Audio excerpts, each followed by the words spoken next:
Então, deixa eu só voltar aqui. Eu estava falando um pouco sobre a minha formação.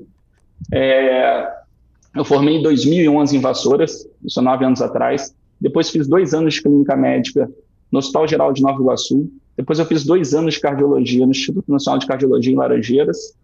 Depois disso eu fiz a prova de título da Sociedade Brasileira de Cardiologia. E depois eu fiz mais 2 anos de mestrado. Então, em dezembro desse ano, eu resolvi voltar para a minha cidade. Acho que vocês vão sentir isso na pele. Eu sei que tem vários acadêmicos me olhando, mas que a gente, às vezes, fica muito devoto. A gente só vive em torno da medicina. Então, eu estava sentindo que eu estava fazendo muito isso. Resolvi dar uma diminuída, né? Então, quando vocês se formarem, vocês vão começar a pegar um monte de plantão, um monte de oportunidade vai surgindo. Você vai querer ganhar um pouco de dinheiro aqui, um pouco de dinheiro ali. Mas isso tudo vai te contaminando, sabe? Então, se você não tiver essa cabeça, é muito difícil, mas cada um sabe o calo que tem, né? Tem gente que tem dívida, tem gente que tem que ajudar a família, então não dá para julgar, cada um vai fazer o que lhe for mais conveniente. Então, há 6 meses atrás, eu resolvi largar tudo no Rio, eu estava com minha vida bem estabilizada lá, trabalhando no hospital de ponta, e agora eu ocupo o cargo de rotina de clínica médica e cardiologia no Hospital da Rede D'Or aqui em Resende, e faço diversas outras coisas também. Mas agora a vantagem é que eu estou numa cidade pequena, o custo é menor, violência, trânsito, todas aquelas nuances, né? Mas isso é um papo para uma outra vez. Bom, o assunto, obviamente, eu vou falar de TAC e bradiarritmia, mas antes, quem me conhece sabe que toda vez que eu vou palestrar em algum lugar, eu sempre gosto de falar um pouco sobre a questão do estudo. Porque o que está acontecendo? A gente está vendo que o estudo ele tem se modificado, principalmente nessa quarentena. Vocês estão aí há mais de um mês sem ter aulas presenciais, então o que vocês estão fazendo é basicamente se atualizando online.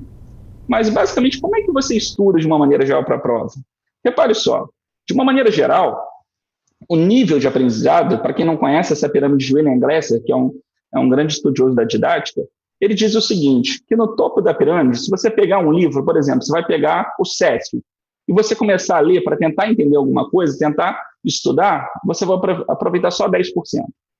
Sabe você que está em casa, agora na quarentena, está achando que está com tempo para estudar, pega um livro, deita na sua cama e começa a ler? Você não está fazendo nada, não serve para nada. Esse grau de absorção é muito pouco. Então, nem faz, você está perdendo tempo. Então, o que a gente pode fazer em relação a essa questão do estudo? Olha a pirâmide. De uma maneira geral, toda vez que você ensina, olha ali, 95% das vezes é quando você mais aprende. Quando você pratica 80% e por aí vai. Onde é que a gente tem que chegar para ter níveis melhores de nota, de atenção, de aprendizado? Mais ou menos ali nos 70%. Então, repare como é que você faz ao longo da sua faculdade. Você pega o livro, dei o exemplo aqui do Harrison, você pega o Harrison, faz um resumo. E aí você faz um resumo muito bonito, isso leva tempo, e depois você vai e faz a prova. Repare que todo esse ciclo que você faz provavelmente a vida inteira. E sempre você teve notas muito parecidas. A sua oscilação sempre ficou ali, entre as notas que você costuma tirar. Então, será que você realmente, com essa metodologia, você teve realmente uma escala muito grande de sucesso? Ah, Otávio, mas para mim só funciona assim. Eu não estou discutindo isso. Cada um sabe a maneira que lhe convém estudar, o que é mais produtivo. Só que eu vou falar um pouco aqui para vocês sobre didática e aprendizado do ponto de vista mais teórico. Mas tem gente também que pula essa questão do livro. Ela pega só o resumo, às vezes o resumo de um colega, né, e vai fazer a prova. Pegar o resumo de um colega pode ajudar, sim, às vezes, a fazer uma prova, mas o seu nível de memorização é muito baixo. Ou então, o que a maioria dos alunos eles estão fazendo? Né? Não estou dizendo que vocês fazem, mas eles pegam uma aula gravada. Então, o professor dá aula, ele grava o que o professor vai fazer, aí depois um aluno, geralmente um aluno mais CDF, acaba transcrevendo e você vai fazer a prova. E, na maioria das vezes, isso dá certo. Só que, obviamente, em relação ao seu nível de aprendizado, isso acaba não dando certo, isso numa memorização de médio a longo prazo. Isso serve muito ali para você só fazer de maneira pontual uma prova. Então, o que eu estou querendo dizer para vocês? Que os tipos de memória são diversos. Você tem que aproveitar aquele que você tem de melhor. Então, vamos lá. A memória associativa, quem me conhece sabe que eu gosto de colocar esse slide, isso é para mim interessantíssimo. Eu chamo de memória associativa. É a mais forte que a gente tem. Quando você faz uma associação, você grava aquilo para sempre. Repare nessa foto, a gente está vendo Chitãozinho. Se eu falo para você Chitãozinho, sabe o que vem na hora para você? É o chororó. Essa memória associativa é a mais forte que que você tem. Imagine se você conseguir fazer múltiplas associações, você vai ter um volume, uma carga muito grande de conhecimento. Então, a mesma coisa acontece com outras coisas. Se eu coloco aqui uma foto do Romário. A primeira coisa que você pensa do Romário é o jogador de futebol, mas tem gente que vai pensar, por exemplo, ele como político. Mas o que mais chama atenção, o Romário, no seu subconsciente, está mais ligado à parte do futebol do que ele como político. Então, o que sua mente tem mais facilidade é o que ela mais grava. É isso que a gente tem que pegar. Repare só, a relação dos resumos. Olha que resumo bonito, olha isso aqui também, como é que a gente faz. Mas será que isso, de fato, é eficiente? Olha, eu vou dar um exemplo aqui sobre o pensamento em caixinha, que é o que eu mais gosto de falar. Eu dei um exemplo aqui, como a aula de taquibradiarritmia, eu coloquei aqui um apanhado geral sobre fibrilação atrial. Repare, você pega um livro e você escreve esse resumo. Mas aí, quando você quer caprichar, você vai ler a segunda vez, sabe o que você faz? Você grifa. Então, você coloca, por exemplo, quais são os pontos mais importantes e você lê aquilo até você, teoricamente, tentar decorar. Qual é o problema de você tentar decorar algo grifado, algo que você destacou? É que você se prende muito àquelas palavras. Você, às vezes, se foge uma palavra, o seu grau de entendimento daquilo pode diminuir muito. Então, o pensamento em caixa nada mais consiste do que de você separar o seu grau de raciocínio. Então, eu vou dar um exemplo clássico da pirâmide de William Glasser. 70% é quando você reproduz e define. Então, por isso que o pensamento em caixa, ou método em caixa, na minha opinião, claro que isso pode funcionar para alguns, para outros não, continua sendo o mais eficaz. Então, repare, como é que então eu tenho que fazer, Otávio, já que você sabe tudo? Pessoal, não é que eu saiba tudo, eu estou só dando exemplos teóricos. Imagina se você pega um assunto como a fibrilação atrial e no seu resumo você coloca por tópico. Introdução, definição, fatores de risco, fatores encadeantes, por aí vai. Qual é o ideal? O ideal é que você faça esses tópicos e você, depois da sua leitura, você escreva aqui do lado tudo o que você sabe sobre esses tópicos. E quando você evocar uma memória, você primeiro vai tentar provocar a memória associativa. Olha, na fibrilação atrial, a introdução está associada com tal coisa. Então, isso para você é muito bom. Em um primeiro momento, quando você escreve, você tem o direito de errar ou de não lembrar de mais ou menos 20% a 30% do conteúdo. Porém, o grau de eficácia em relação à memorização é muito alto. São diversas outras técnicas que a gente tem também. A criação de diagramas, de setinhos, tudo também ajuda. E tem também outra coisa que é muito legal. Você que está estudando para a prova, para o concurso, quando você está estudando, naturalmente você pensa assim, o que será que o meu professor vai perguntar?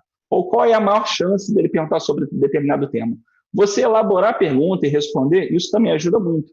E outras técnicas, como a do 25, 5, 50, 10, ajudam muito. Que técnicas são essas? É aquela que você fica 25 minutos totalmente focado, 5 minutos você descansa. 25 focado, 5 você descansa e por aí vai. Então, resumindo, qual é o melhor método de aprendizagem? Gente, o melhor método de aprendizagem é o que mais lhe convém. Porém, se você continuar da mesma maneira que você faz ao longo dos anos, você não vai ter resultados diferentes. Então, não custa nada para você, às vezes, experimentar outras coisas. Então, pensa bem, dá uma lida depois sobre essa questão do pensamento em caixinha, começa a elaborar resumos dessa maneira, com tópicos, você vai ver que você vai provocar mais a sua memória. Outra coisa também interessante, só para terminar esse assunto, para a gente entrar no cerne da questão que eu vim aqui falar, é o seguinte, você já reparou quando você faz um resumo bonito, ele pergunta lá como é dado o diagnóstico de fibrilação atrial. Você colocou isso no seu resumo. Ele está na 4ª página do seu resumo, no canto superior direito, grifado em laranja. Só que você não lembra o que está acontecendo.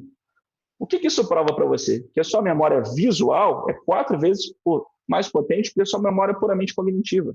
Então, desenhar, escrever, pintar, isso é muito forte. Mas associativo continua sendo, de longe, a principal. Bom, eu não vou estender mais nesse assunto, eu só queria fazer essa introdução e deixar uma pulga atrás da orelha para vocês. E hoje, o que eu vou falar para vocês? Eu vou falar sobre taquiarritmias e bradiarritmias. Então, se a gente conseguir entender um pouco da condução elétrica cardíaca, fica muito mais fácil da gente entender as arritmias. Repare que a gente sempre quer pular etapa, a gente sempre quer eu quero saber diagnosticar arritmia, eu quero saber diagnosticar infarto e por aí vai. Mas será que você se preocupa em estudar um pouco da condução elétrica, em saber um pouco de vetor? Então, eu vou fazer essa introdução em uma próxima aula, a gente pode falar até sobre eletrocardiograma, mas olha que interessante, por mais óbvio que seja isso. O estímulo elétrico, ele começa aqui, pessoal. Deixa eu colocar meu apontador a laser. Ele começa aqui no nó sinoatrial, que está em cima do átrio direito. Então, o estímulo, ele começa no nó sinoatrial, ele desce, vai até o nó atrioventricular, ele vai descer por dois ramos, o ramo direito e o ramo esquerdo, o ramo dos feixes de rins. E aí, ele vai chegar até o músculo ventricular. Então, repare, quando o estímulo começa no nó sinoatrial, ele vai provocar uma contração do átrio. Ou seja, o átrio vai estar cheio de sangue, ele contrai e vai mandar o sangue para o ventrículo, que vai estar relaxado.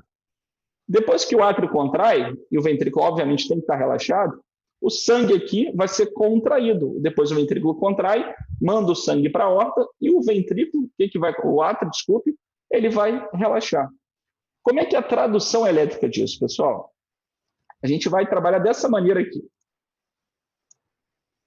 Toda vez que eu falar para vocês sobre despolarização, você vai trabalhar hoje a sua memória associativa. Você vai falar que uma coisa despolarizada é uma coisa que contraiu.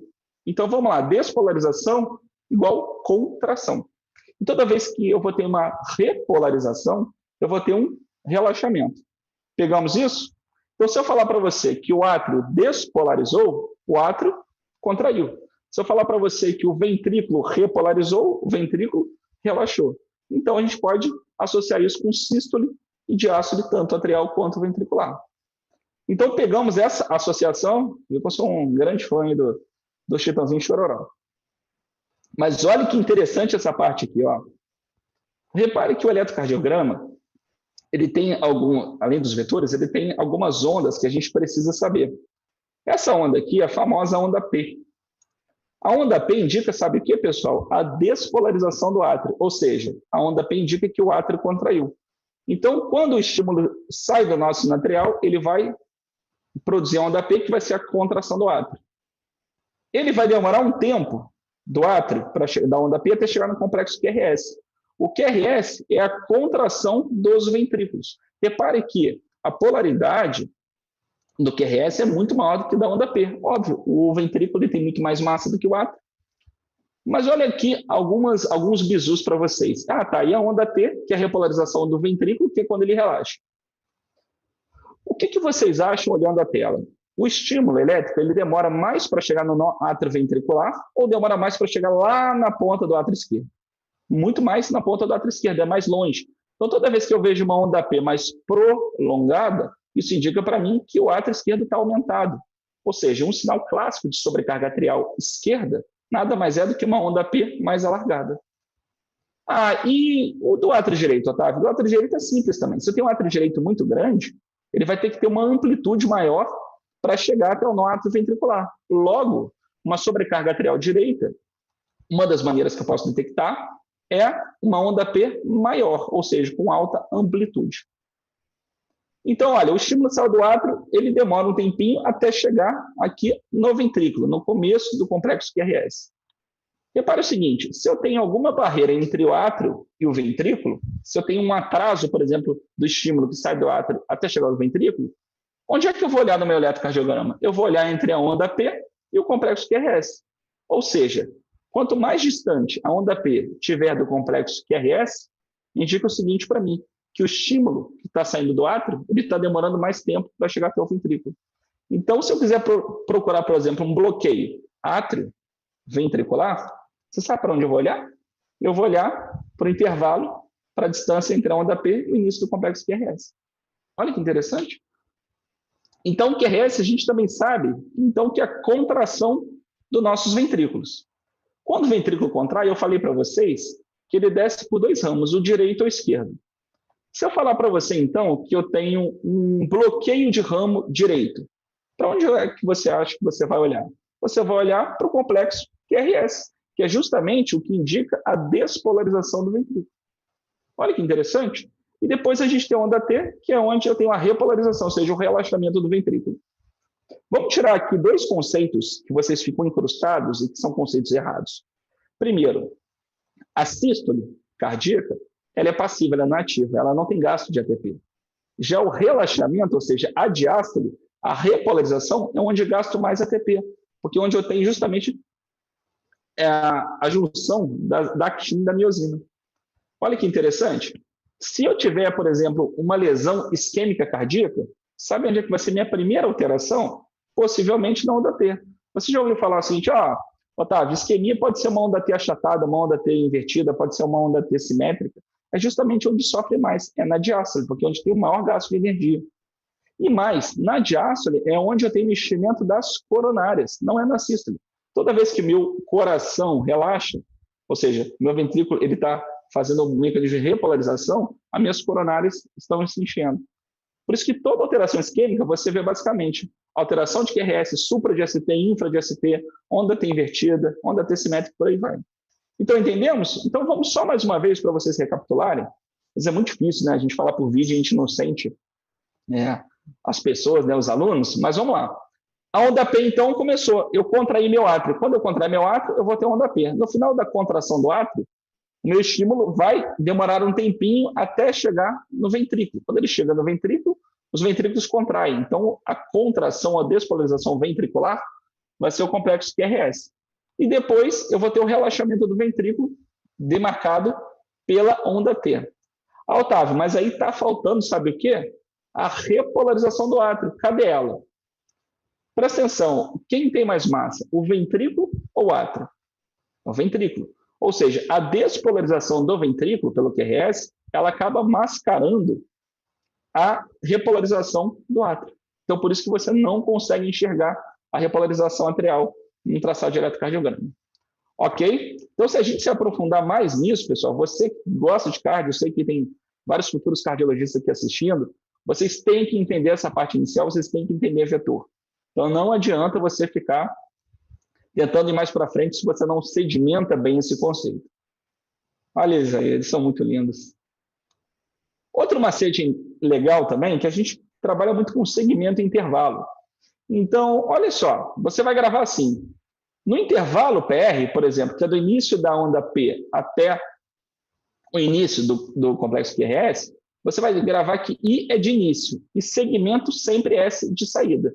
Então, toda vez que eu falar para você segmento, é na saída da onda. Toda vez que eu falar para você que é intervalo, é no início da primeira onda. E sempre assim. Então, vamos começar especificamente nosso tópico de taquiarritmias. Pessoal, olha só, eu tenho um paciente que chega na emergência, você daqui a pouco você vai estar na UPA, se Deus quiser, não vai estar mais combatendo o Covid, e ele chega para você, seu colega de plantão, chega para você e fala, fulano, dá uma olhada nesse eletro aí. O que você acha? Reparou que assim, eles mandam sempre a gente para o WhatsApp também. Otávio, dá uma olhada nesse eletro aí e vê o que você acha. E aí eu estou vendo que realmente a frequência cardíaca está muito aumentada, né? Então eu tenho aqui quase 150 batimentos, mas eu não estou vendo da pena, não estou vendo nada. E esse paciente, ele chega com palpitações e cansaço. Como é que você vai diagnosticar? Que tipo de arritmia ele tem ou taquiarritmia? É isso que a gente vai falar um pouquinho. Então, nesse momento, eu vou dar uma passada pelas principais taquiarritmias, tá? De maneira bem rápida e didática, e depois a gente volta com alguns casos clínicos.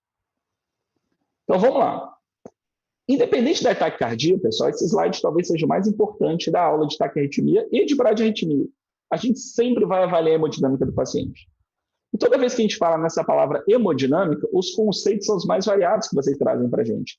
Tem gente que já pensa em catéter de Swan-Ganz, já pensa em índice cardíaco e tudo mais. Mas não, a parte clínica eu consigo avaliar a hemodinâmica.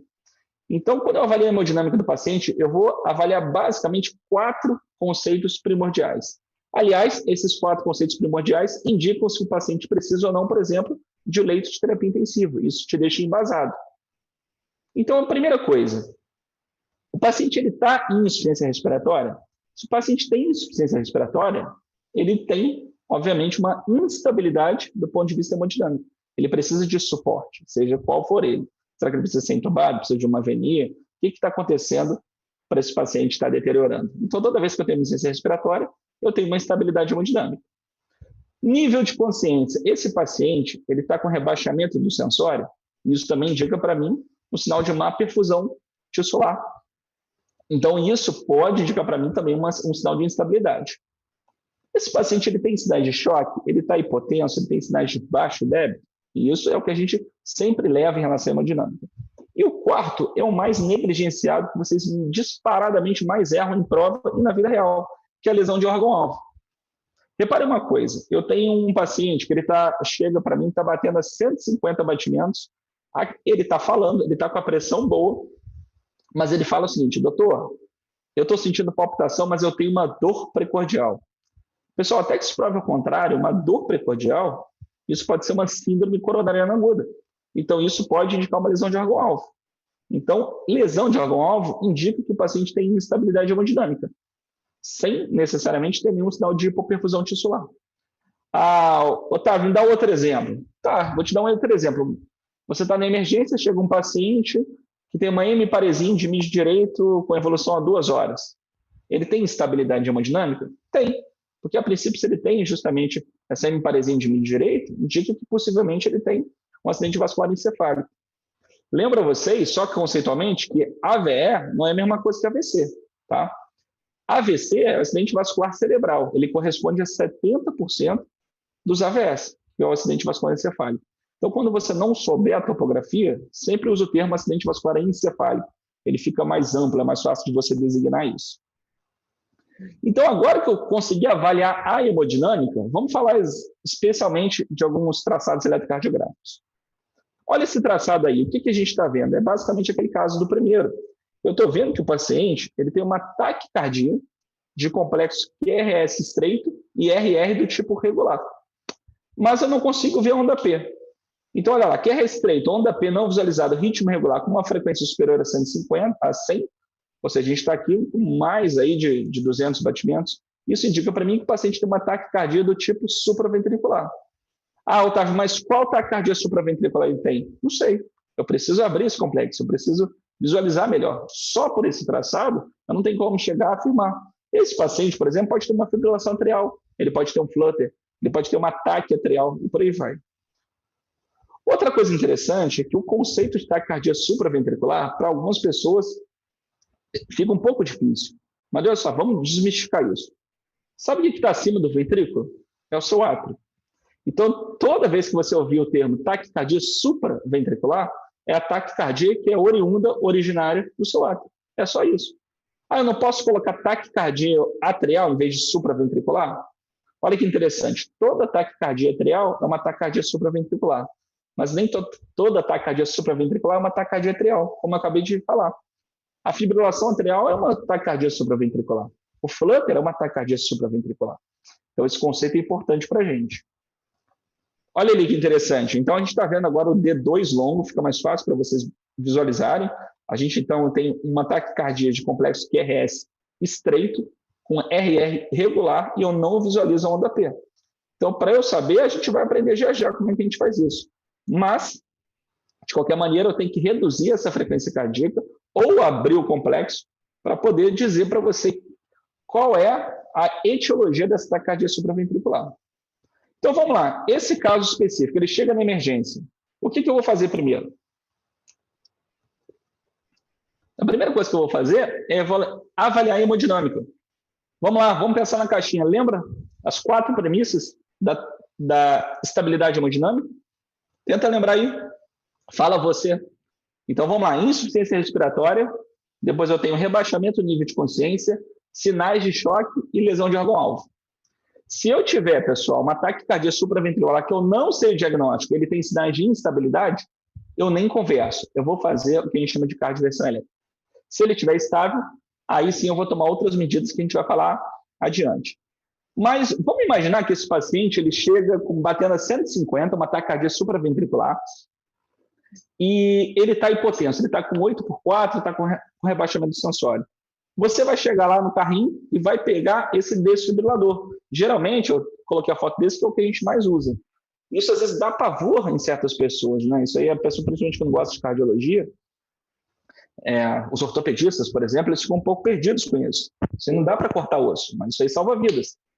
Então, olha lá, a tela inicial é dessa maneira. O que você vai fazer? A primeira coisa, ele vai estar aqui, ó, ele vai estar aqui no off. Então, você vai colocar para o número 1, que é o desfibrilador. Então, você gira esse botão. Quando você gira, você vai selecionar a parte de desfibrilação. Então, repare, imagine que esse paciente está batendo realmente a 140. Quando esse paciente ele tem uma taquicardia supraventricular com sinais de instabilidade, pessoal, e está batendo a 140, eu tenho que fazer a cardioversão elétrica. Repare o seguinte, cardioversão elétrica é diferente de desfibrilação elétrica. Qual é a diferença, Otávio? A diferença é muito simples. Na cardioversão elétrica, eu vou dar um choque sincronizado com o complexo QRS, que são essas bolinhas aqui. Por que eu faço isso? Porque eu não vou dar um choque a Deus dará. Eu não quero restabelecer a contração do meu ventrículo. Eu estou aqui tentando restabelecer a contração basicamente do meu átrio. Eu lembro também a vocês uma coisa muito interessante. Imagina você, não agora, né, que está ruim para todo mundo, mas imagina você na faculdade, você ganha lá a sua semanada, a sua mesada, e do nada eu chego e tiro 30% da sua mesada, o dinheiro que você ganha. Você ia sofrer? É claro que você ia sofrer. Pô, 30% é coisa pra caramba. Mas você talvez conseguiria sobreviver, porque você, né, você não gasta tanto dinheiro, você vai apertar um pouquinho ali, um pouquinho aqui. Mas imagina se você, com R$ 100 que você ganha, eu tiro 30, você paga 50 de condução, você paga 20 de alimentação, então se você tirar 30, é o fim. Então, por que eu estou querendo fazer essa associação? Para vocês entenderem que a contração atrial, ela corresponde de 20% a 30% do seu débito cardíaco. Então, quando o paciente perde essa contração do átrio, o débito cardíaco reduz muito. Imagina você perder 30% do débito cardíaco depois que você teve um infarto, por exemplo. O seu coração é a hora que ele mais precisa de contração e ele perde. Então, dito isso, a cardioversão é diferente da desfibrilação. Eu vou começar falando sobre a cardioversão e depois eu falo sobre a desfibrilação. Na cardioversão, o que é importante eu fazer? Eu apertar esse botãozinho aqui, ó. Isso aqui é o mais importante. É a sincronização, é o sync. Então, eu sincronizo o meu choque justamente com o complexo QRS. E aí eu não vou causar nenhum mal para o meu paciente. Mas, pessoal, antes de fazer a cardioversão, lembra que a gente vai chocar o paciente. Ou seja, você vai transmitir ali um choque, e isso dói pra caramba. Então, a gente não está falando daquele cenário catastrófico, o paciente está morrendo, eu vou desfibrilar.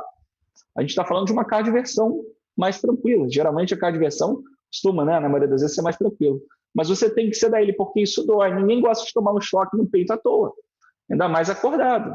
Então, a sedação, como é que você faz, Otávio? Depende, você vai fazer o que você tem. Então, você pode fazer aí com fentanil, com midazolam, mas isso pode ser, para outra hora eu vou falar sobre drogas. Mas lembra vocês que a gente não pode esquecer da sedação. Então tá, a cardioversão elétrica, então, Otávio, vai ser para aquele paciente que tem instabilidade hemodinâmica, isso eu entendi, já sei agora mexer no desfibrilador. Então, quanto que eu coloco ali de energia? Vai depender se ele é bifásico ou monofásico. Mas, de uma maneira geral, se você tem um quadro de fibrilação atrial, que é o que a gente acaba mais fazendo a cardioversão elétrica, geralmente a gente pode fazer de 150 a 200 joules. Agora, Otávio, meu paciente, ele está batendo a 150, ele está falando, ele está com a pressão boa, ele não tem dor em lugar nenhum. Ele tem um bom nível de consciência, está respirando normal. Opa, ele tem um ataque cardíaco supraventricular, a princípio com estabilidade hemodinâmica. Qual é a primeira coisa que a gente vai fazer, pessoal? A gente vai tentar algum tipo de manobra vagal. E a manobra vagal que a gente mais costuma fazer na prática é a manobra do seio carotídeo. Você já deve ter ido na emergência, ou você já deve ter feito. Sabe como é que geralmente você faz? Você chega, pega, coloca a mão no pescoço do paciente e sai apertando. Gente, isso dá uma agonia na gente que é cardiologista, que o ideal não é isso. O ideal é que você faça uma compressão, né, uma compressão, obviamente, um pouco mais pesada, mais rígida, e ali entre 5 a 10 segundos para poder avaliar, né, o estímulo desse baroreceptor. Lembrando a vocês que a reversibilidade com a manobra vagal numa taquicardia supraventricular é baixa, pode chegar na faixa dos 10 a 20%. Porém, a gente tem outras manobras vagais, como, por exemplo, a valsalva e até a valsalva modificada. A valsalva modificada tem um vídeo muito legal, né, para quem ainda não viu. Você sopra contra o êmbolo vazio, você produz uma pressão negativa interior, então você pode aumentar até em 40 milímetros de mercúrio. Depois você acaba descendo e supinando o paciente. Mas, enfim, em alguns estudos, né, o principal estudo que mostrou sobre a manobra de valsalva modificada, ele viu que o grau de reversibilidade pode chegar de 30% a 40% dos pacientes. Então, ou seja, ele é mais eficaz se for feita de maneira correta nesses pacientes. Então, Otávio, eu peguei esse paciente, eu fiz, então, a manobra vagal, só que não deu certo, ele continua batendo 150. O que eu faço? Bom, você pode lançar mão de algumas drogas. A droga de escolha, pessoal, que eu costumo mais fazer, que a literatura traz, é a adenosina. A adenosina, lembra vocês o seguinte, você tem que explicar para o paciente antes de você fazer. que a adenosina ela causa uma sistolia transitória. Imagina você, do nada, o seu coração for resetado, ele parar de uma hora para outra, fica um tempo parado, né? Um tempo que, obviamente, são questão de segundos muito rápido, mas a sensação de mal-estar no paciente é muito alta, é muito ruim. Então, você avisa, olha, eu vou fazer um remédio, você vai sentir um pouquinho, mas é coisa rápida. E a adenosina, como ela abre o complexo QRS, o RR, você consegue, às vezes, visualizar uma onda P, você consegue, às vezes, visualizar qual é a etiologia da taquicardia supraventricular. Então, como é que a gente faz de uma maneira geral? A adenosina, a ampolinha tem 6 miligramas. Eu pego 6 miligramas, faço em bolos, tá? Uma outra seringa com 20 ml de soro fisiológico, eu faço um flush e eu elevo o membro, então, para chegar mais rápido. E aí você pode repetir de mais 2 vezes para saber se o paciente reverteu ou não. Outro medicamento que a gente tem é o beta-bloqueador, mas eu não estou falando aí do atenolol, do propranolol, estou falando do metoprolol venoso, é o famoso o Seloken. Então você também pode fazer um beta-bloqueador para saber se a gente consegue abrir esse complexo ou não. O digital, como o deslanosídeo, né, que é o famoso Sedilanite, ele também é bem seguro e bem indicado também em pacientes que têm alguma taquiarritmia, por exemplo, uma fibrilação atrial, porque o paciente que usa um digital ou um beta-bloqueador, uma adenosina, e tem uma taquicardia supraventricular secundária, uma fibrilação atrial, ele não vai reverter. A gente vai falar disso na parte de fibrilação atrial. Mas lembra vocês que vocês devem ver muito na prática clínica pacientes que fazem fibrilação atrial e a gente não sabe se é agudo ou crônico, o médico vai lá e faz um antiarrítmico. Então, eu coloco até aqui, por último, antiarrítmico. Eu faço na taquicardia supraventricular? Pessoal, a gente não faz porque a gente não sabe qual é a etiologia. Por que, Otávio? Porque se você reverte uma fibrilação atrial, por exemplo, a um ritmo sinusal, esse paciente tem uma chance pequena, de soltar um trombo, um coágulo, e isso ir até o cérebro e fazer, por exemplo, um AVE. Então, é muito perigoso. Bloqueador de canal de cálcio central, a gente não costuma fazer muito, mas é o exemplo do verapamil, tá? Então, Otávio, o que você na sua prática, o que você faz? Eu faço adenosina. Eu gosto, eu tenho uma segurança e é um medicamento super seguro. A adenosina não tem na UPA onde eu trabalho, mas com certeza o beta-bloqueador tem. E o digital também. Você pode fazer os dois. E quando você fizer, depois você olha no monitor, ou o ideal é que você rode um eletro para saber se o complexo realmente abriu e você tem um diagnóstico etiológico. A miodarona faço na supraventricular, que você não sabe, não recomendo. Ah, mas eu li, Otávio, que você pode fazer uma dose pequena de amiodarona, porque a chance de reverter é muito baixa. Até pode, pessoal, mas se você não tem experiência, minha recomendação, não faz. A chance de você fazer ali algo maléfico para o paciente acaba sendo grande. Então, vamos lá. Outra taquicardia, pessoal. Pessoal, estou falando rápido. Depois vocês dão um feedback. Ô, Bruno, você está me ouvindo? Você pergunta aí, pessoal, o que eles estão achando. Dá um feedback para mim, que eu realmente estou falando aqui sozinho. Se eles estão achando que está muito acelerado. O que está vendo aí, beleza? Então, vamos lá. A gente agora vai falar sobre uma outra taquicardia, que é a taquicardia mais comum da prática clínica, que é a taquicardia do tipo sinusal. Então, a taquicardia sinusal é definida pelo quê? Pelo ritmo regular, com QRS estreito e presença de onda P. Olha aqui, nesse exemplo do D2 longo, eu consigo ver que o ritmo está sinusal. Então, o que pode gerar uma taquicardia sinusal? Qualquer coisa. Se você sair correndo daí, está sentado, vai até a cozinha e pega um copo d'água, você vai ver que a sua frequência cardíaca vai aumentar e possivelmente, provavelmente vai ser sinusal. Então, olha lá um exemplo, a gente pega aqui o D2 longo, sempre a melhor derivação para a gente poder avaliar a taquicardia sinusal e qualquer outra taquiarritmia, a gente consegue ver a onda P aqui. O pessoal falou que está ótimo, Otávio, obrigado. Tá. Você demorou para responder, cara? É porque o pessoal demora um pouquinho até ouvir o que você delay, falou. Né? Não, beleza. Eles estão achando que eu estou falando muito rápido? Não, o pessoal falou que está ótimo. Então tá bom. Eu não posso perder nenhum cardiologista para outras especialidades, hein, Bruno? Pelo amor de Deus.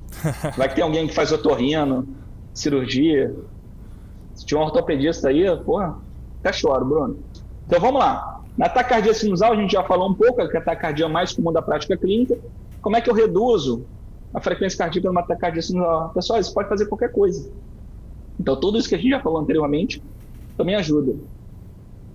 Então, agora, falando um pouco mais de arritmia. Olha que interessante essa arritmia. Essa taquiarritmia é o flutter atrial. O flutter atrial é determinado pela presença de ondas F, né, ondas de flutter, com ritmo cardíaco, geralmente costuma ser bem regular, e você consegue designar qual é a proporção. Aqui a gente tem um flutter atrial com 4 ondas P para um complexo QRS. 4 ondas P para um complexo QRS. Então, o que a gente tem aqui é o famoso flutter 4:1. Simples desse jeito. Então, tudo que eu falar para vocês de flutter, pessoal, serve também para fibrilação atrial. Olha lá que bonitinho, ó. Serrilhada, né? Parece uma serrinha. E agora a gente vai entrar na mãe de todas as arritmias, que é a fibrilação atrial. Só para a gente ter noção, pessoal, a prevalência, né, de fibrilação atrial no mundo é de 0,6% da população. E acima dos 60 anos chega a 2%. Então, ou seja, a fibrilação atrial é a arritmia mais comum da prática clínica. Então, toda vez que eu vejo um pulso irregular, se você falar que o paciente tem fibrilação atrial, a sua chance de acertar é muito alta. Então, qual é a definição de fibrilação atrial? É simples. É a ausência de onda P, eu não estou vendo a contração do átrio aqui, com RR irregular. Ou seja, o estímulo que está lá no átrio é através de focos ectópicos. Uma hora ele manda um estímulo de um lugar, outra de outro lugar, e você não vê a onda P e o seu RR vai ser irregular. Olha como é que fica fácil da gente ver. Olha lá sempre para o D2 longo, pessoal. Repare, Otávio, mas aqui parece estar até regular. Qual é o macete que você faz? Pessoal, o macete é o famoso papelzinho. Geralmente eu pego um papel e marco justamente a distância entre o QRS e o outro e vou passando. Todo mundo que já esteve numa enfermaria, no CTI, fez isso. Então a gente tem um diagnóstico aqui de fibrilação atrial. Olha lá outro eletro, que coisa linda. Também. E por aí vai. Então agora, pessoal, é um ponto alto das taquiarritmias, que é a fibrilação atrial. Então eu peguei um paciente com um quadro de fibrilação atrial. Otávio, eu não sou cardiologista. O que eu faço? Eu sei que no final você sempre vai falar assim, manda para o cardiologista. Mas vamos lá, vamos tentar aprender. A primeira coisa, olha como é que eu sou repetitivo com isso. Uma coisa que é muito repetida, e você começa a literalmente ficar puto dentro de você que eu estou repetindo, é sinal que você pegou. Então, qual é a pergunta que você acha que eu vou fazer? Então, olha lá, quais são os sinais de instabilidade hemodinâmica? Quantos são? Pensa na caixinha. São 4. Insuficiência respiratória, rebaixamento do sensório, sinais de choque e lesão de órgão-alvo. Então, no caso da fibrilação atrial, lesão de órgão-alvo, obviamente a gente sempre vai pensar na dor torácica. Então, a partir do momento que eu defini a hemodinâmica, se está estável ou instável, o tratamento vai me nortear. Então, se o paciente tem uma fibrilação atrial com instabilidade hemodinâmica, a gente vai fazer a cardioversão elétrica, como eu já expliquei anteriormente. Eu vou ligar o meu desfibrilador, eu vou pegar, eu vou sincronizar, apertar o botão SYNC, e a partir daí eu vou sedar o meu paciente, lembra disso também? E a partir daí eu posso deflagrar o choque. Então, de acordo se ele é monofásico ou bifásico, eu vou escolher a quantidade de joules. E aí eu vou fazer a cardioversão desse paciente. Se Deus quiser, ele vai sobreviver. Mas vamos pegar aqui um paciente que está estável. Então, o paciente ele chega para você, está lá batendo a 150, mas está estável. Eu tenho que saber uma coisa, se essa fibrilação atrial ela é aguda ou crônica. E o que define isso? O que define é o tempo, pessoal.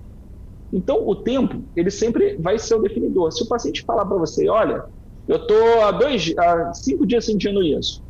Então, a gente sabe que se tem acima de 48 horas, ele é crônico. E abaixo de 48 horas, ele é agudo. Otávio, meu paciente não sabe precisar, ele não tem certeza do início dos sintomas. Pessoal, na dúvida, você sempre vai tratar como crônico. Eu vou repetir. Na dúvida, uma fibrilação atrial, que você não sabe o início dos sintomas, você sempre vai tratar ele como crônico. Então, vamos lá. O que eu posso fazer, Otávio, para um paciente com uma fibrilação atrial do tipo aguda? Ele chega, está batendo a 150, ele está palpitando muito, ele está estável. E ele chegou aqui no pronto-socorro 4 horas da tarde, ele começou logo depois dele almoçar. Tem nem 3 horas do início dos sintomas. Então, eu tenho certeza, eu consigo dizer exatamente o horário que começou. Bom, pessoal, você pode fazer o que a gente chama da reversão química. A reversão química, o que a gente mais utiliza é meldarona.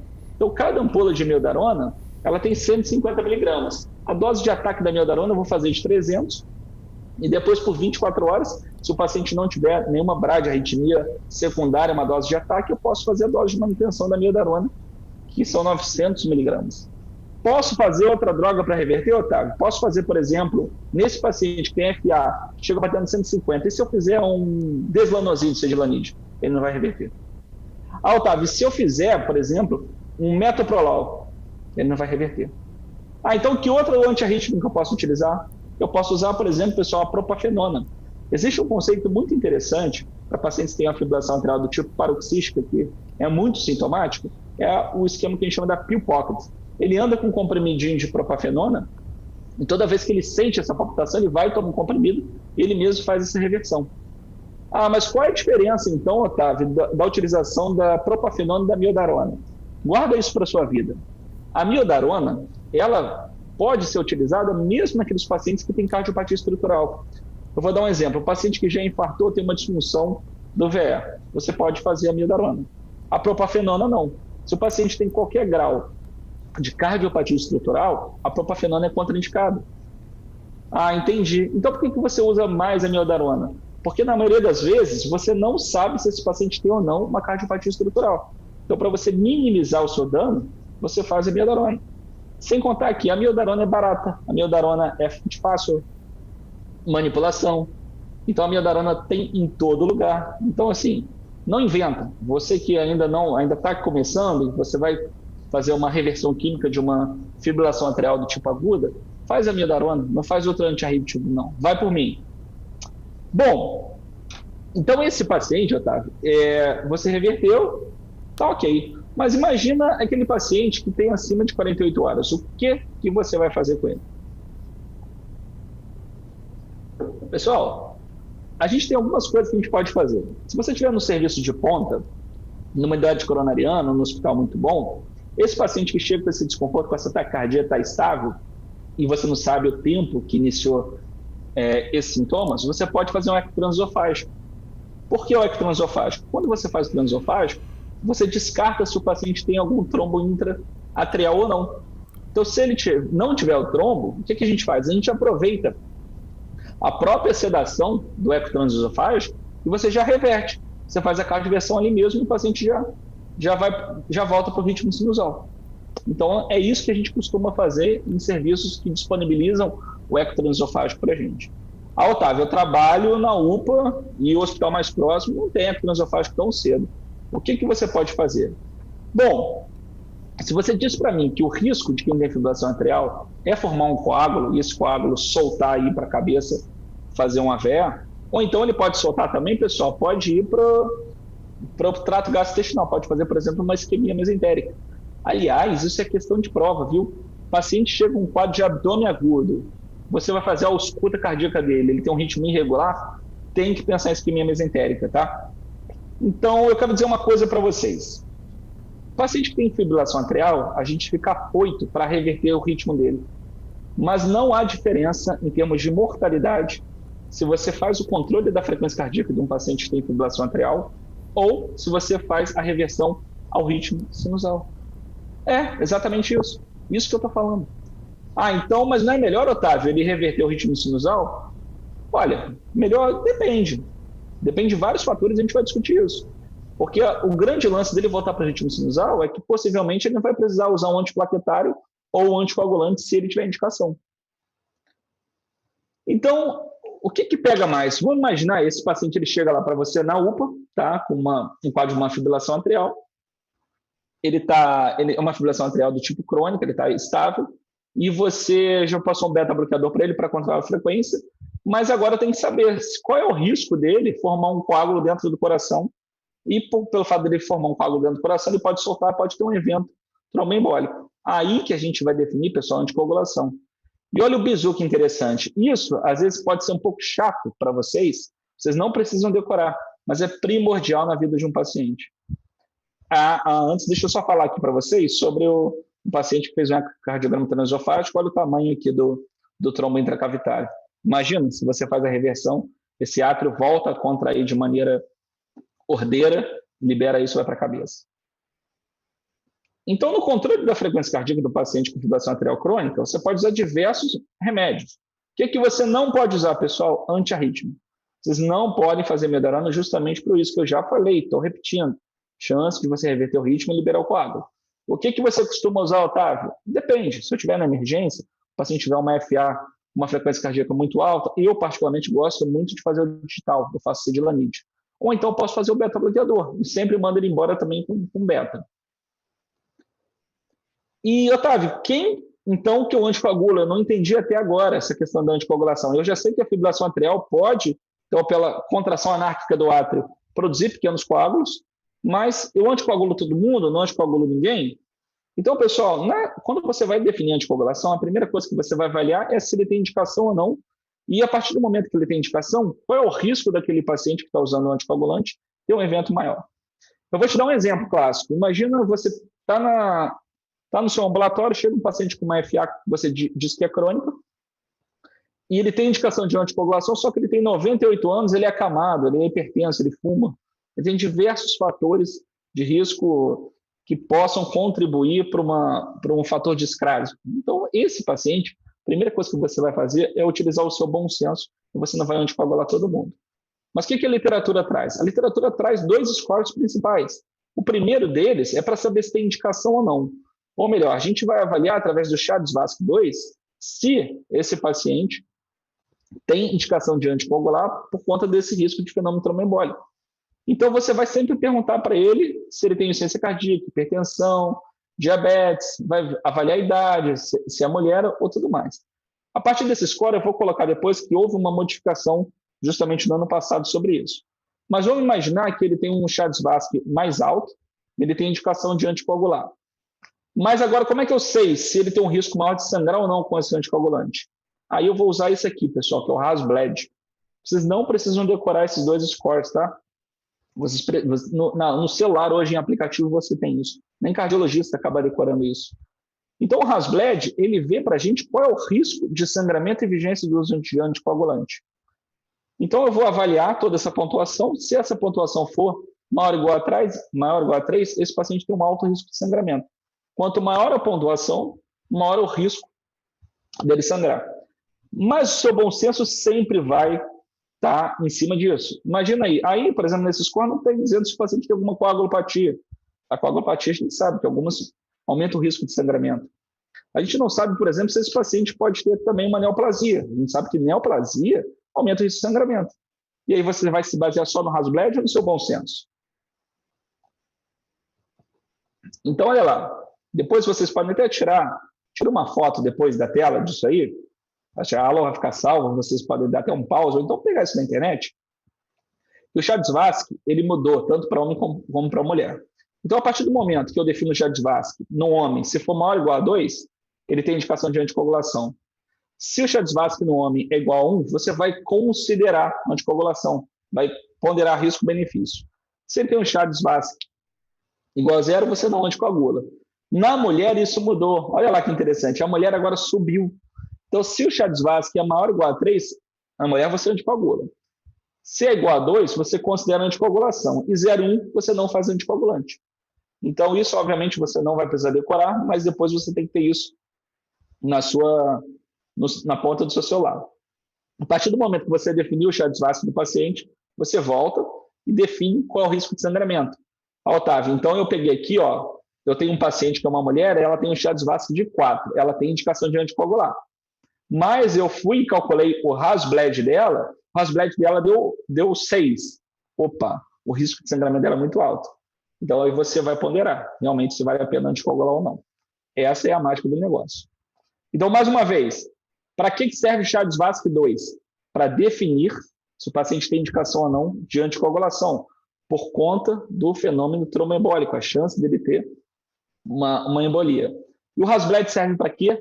Para avaliar o risco de sangramento de um paciente em vigência do uso de um anticoagulante, nesse caso específico. Pessoal, então chegamos aí agora na parte de ritmos de parada cardiorrespiratória. Isso também é bem curto, mas é bem legal só para a gente saber.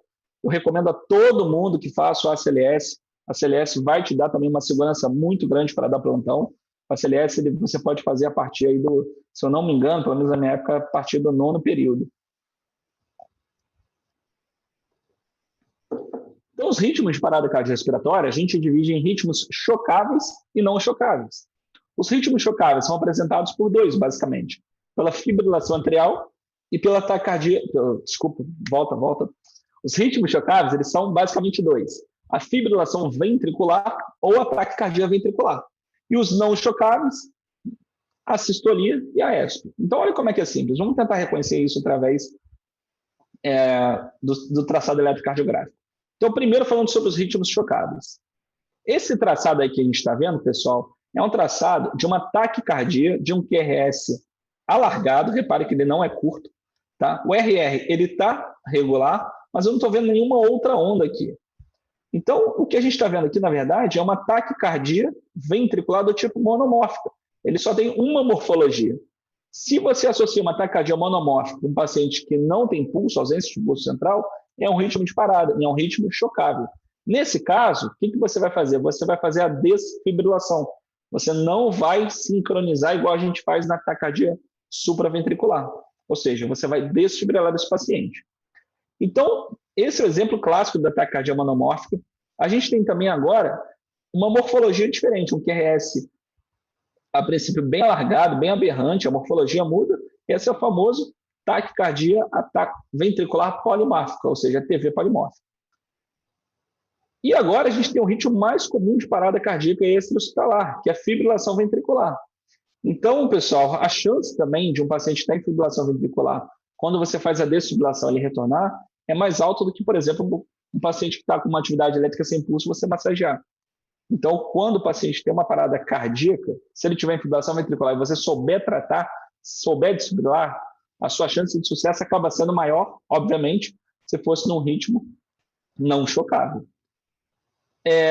Então, aqui só para mostrar para vocês, ó, quando a gente liga lá o desfibrilador, eu só lembro a vocês que a gente não vai apertar esse botão.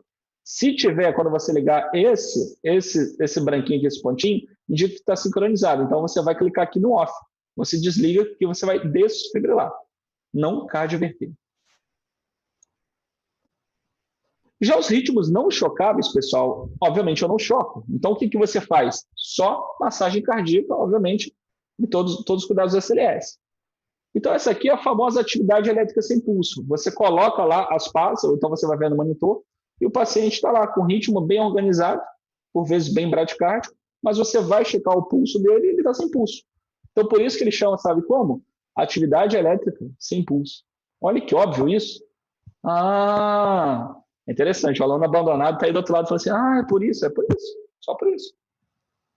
E a gente tem outro clássico, que é a famosa assistolia. Esse é o ritmo de parada cardíaca que o paciente menos tem chance de reversibilidade. Então, eu, obviamente, desde que eu me formei, eu sempre trabalhei em unidade de terapia intensiva, em unidade coronariana. E às vezes a gente tem lá na nossa sala, né, no quarto, o monitor dos pacientes. Então, quando você bate o olho e vê isso, você, o paciente aí tá atividade sem pulso, desculpe, é assistolia, tá, pessoal? Eu escrevi errado aqui em cima. É assistolia. O paciente está assistolia, você sai correndo. Quando você sai correndo, entra no leito, o paciente está lá bonitão lendo o jornal. Porque a atividade elétrica sem pulso, antes de você pensar no ritmo de parada, você tem que definir a famosa cagada. Olha que nome feio. Então, a primeira coisa que você vai fazer frente a um paciente que tem uma linha reta, obviamente, você vai avaliar o grau de responsividade, você vai avaliar o pulso. Mas 3 coisas você sempre tem que avaliar nesse paciente também. O cabo, se está conectado. Esse cara que estava lendo o jornal, por exemplo, ele incomodou, tirou do peito, por isso parecia que estava assistolia. Você vai avaliar o cabo, você vai avaliar o ganho, vai avaliar a derivação. Às vezes no monitor você vai ali e troca. Então, a famosa protocolo de cagada. Esse aqui, ó, essa figura está exposta só porque é do livro da CLS, tá? Então, a cagada é o famoso cabo, ganho e derivação. Então, avaliado isso, você vai tomar as medidas necessárias. Então, falamos sobre os ritmos de parada cardiorrespiratória, os ritmos chocáveis determinados pela taquicardia ventricular e fibrilação ventricular, e falamos também dos ritmos não chocáveis de parada respiratória, incluindo a atividade elétrica sem pulso e a assistolia. Bom, a gente já está indo para o terço final da aula. Eu vou falar agora sobre as bradiarritmias. Vamos ter força aí nessa sexta-feira, eu sei que está à noite, você quer ver o Netflix. Aliás, recomendo muito o arremesso final do Michael Jordan, está muito bom. Mas vamos lá. Bradiarritmias. A primeira bradiarritmia que eu vou falar para vocês é sobre a bradicardia sinusal, que é a bradicardia mais comum que a gente tem. Então, o paciente no traçado longo ele vai ter a onda P visível aqui para a gente, tá? E o ritmo bem ordenado, mas a frequência cardíaca vai estar abaixo de 60. Quais são as causas de bradicardia sinusal que a gente conhece? São várias. Entre elas, um atleta ele pode ter uma bradicardia sinusal. Atleta de alto desempenho, às vezes ele está dormindo, bate a 40, bate a 38. Esses pacientes que correm maratonas, por exemplo. Medicamento, o beta-bloqueador, os antiarrítmicos, eles reduzem a frequência cardíaca. Então, se ele reduz a frequência cardíaca, o paciente pode ficar bradicárdico também.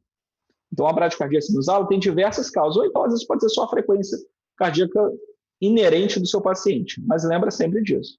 Pode ser isquêmico, Otávio, uma bradicardia sinusal? Pode. Às vezes pode ser envelhecimento do nódulo sinusal e por aí vai. Então, só para mostrar para vocês aqui, né, no eletrocardiograma, olha a onda P aqui, como é que está pequenininha, mas tem. Eu tenho uma bradicardia sinusal importante. E agora a gente vai entrar nas bradiarritmias. Eu particularmente gosto muito desse assunto. Então, assim, você que está um pouco desfocado aí, você que está um pouco relaxado, presta atenção só nessa parte, vai? Essa parte é interessantíssima. E isso, quanto mais você vê, você prestar atenção, você vai saber lidar melhor com isso. Então, olha que interessante. Essa primeira bradiarritmia que eu tenho é um BAV de primeiro grau. O BAV de primeiro grau ele é definido por uma distância entre a onda P e o início do complexo QRS acima de 5 quadradinhos, ou seja, 200 milissegundos. Então, se eu tenho 200 milissegundos entre a onda P e o QRS, sendo que o RR é regular e a distância da onda P com o QRS também é regular, eu digo que o paciente tem um bloqueio atrioventricular de primeiro grau. O que pode causar o BAV de primeiro grau? Mesma coisa. Às vezes o paciente pode tomar um beta-bloqueador, pode ser um envelhecimento do nódulo sinusal, pode ser por diversas causas. Mas o BAV de primeiro grau, na maioria das vezes, ou seja, grande parte das vezes, ele é benigno. Eu só acompanho e tento tirar o fator causal dele. Então, BAV de primeiro grau, PR acima de 200 milissegundos, ele vai ser fixo, ele não varia. Olha lá que bonitinho, ó. Olha lá, onda P, QRS, P, QRS, onda P bem longe, 200 milissegundos do QRS. Já o BAV de segundo grau, a gente vai dividir em MOBITS 1 e MOBITS 2. Qual é a diferença? Eu vou falar primeiro sobre o MOBITS 1. Olha só, pessoal, aqui no início, que interessante, o que acontece com a distância da onda P com o QRS. Então, eu tenho uma distância X da onda P com o QRS, depois a onda P ela vai se alargando. Ela vai se alargando até que ela tem um bloqueio. Depois ele volta na mesma sequência do início. Ela vai alargando, alargando e depois ela bloqueia. Então, toda vez que eu tenho um alargamento progressivo da distância da onda P com o QRS até ter uma onda P bloqueada, e depois ele volta a fazer o que fazia antes, eu vou chamar isso de fenômeno de Wenckebach. Opa, deixa eu tirar aqui só o laser. O fenômeno de Wenckebach a gente encontra, então, justamente nisso. No BAV de segundo grau, MOBITS 1. Ah, entendi. E qual é a diferença, então, para o MOBITS 2, Otávio? Ah, peraí, deixa eu mostrar aqui para vocês. Ó. Olha lá, às vezes é difícil da gente ver, a gente já começa com uma onda P bloqueada aqui. Então, considera a partir daqui. PQRS. PQRS prolongou, prolongou, até que bloqueou. Aqui, ó, prolongou, prolongou, prolongou, prolongou, bloqueou, e por aí vai. Esse é o BAV de segundo grau, então o MOBITS 1 é o fenômeno de Wenckebach. Já no BAV de segundo grau, MOBITS 2, pessoal, eu tenho uma diferença muito importante. Qual é a diferença? A diferença é que eu não tenho um distanciamento progressivo do PR. O PR ele fica fixo. Toda vez que eu vou ter a onda P, eu vou ter a onda P com a mesma distância do complexo QRS. Então, olha aqui, PQRS, PQRS, PQRS, PQRS. Então o que tem? Qual é a diferença? Porque no MOBITS 1, Otávio, você diz que tem um bloqueio da onda P. Exatamente. A diferença é que no MOBITS 1, ele vai prolongando. Aqui não. Aqui o PR é fixo e eu tenho diversas ondas P, eu posso ter até mais de uma, bloqueadas em algum lugar do complexo. Essa é a diferença. E geralmente o meu QRS é alargado, é mais aberrante. Essa é a diferença. Então olha lá que interessante, olha lá para o D2, que vocês vão poder ver. Olha só, a distância PR, olha lá como é que é fixa. Só olha o PR aqui. Mas aqui eu estou vendo que tem uma onda P bloqueada, uma onda P bloqueada, isolada.